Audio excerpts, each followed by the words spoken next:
Yan mga idol. Grabe mga idol oh. Napagod ako sa paglalakad dito sa highway mga idol.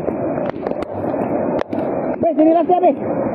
Sinilas siya ko be. Hindi ka maglisod. Dito lang, kaya mulaon pa na ba rin pre. Para maabot na tadi hawa na. Ha?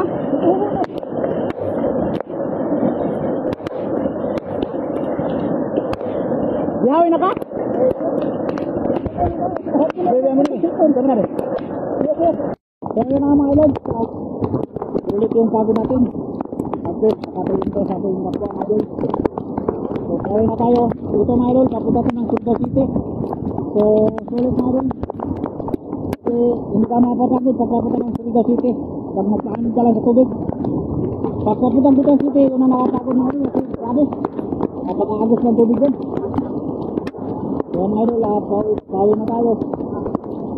Yan ang ibang daan ng masakyan. Maliban pa tayo sa isa na mga food mga idol. Yun ang nakakadaan.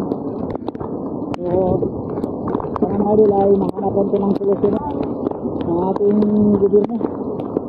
Mahanapan rin ng solusyon.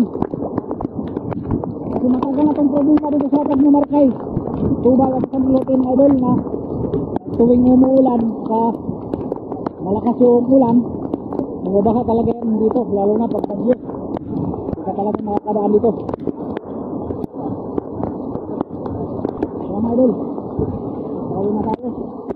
Sa kumpanya ng plywood. Kaya natin natin ng tubig.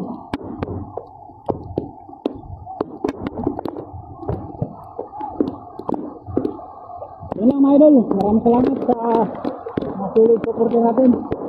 Shout out sa inyo at ingat tayo palagi, lalo na ngayon na maulan. Mga idol, nakikita nyo mga sasakyan na stranded dito. Papunta yan ang Butuan City. Ayan o, dami mga sasakyan papunta ng Butuan City mga idol.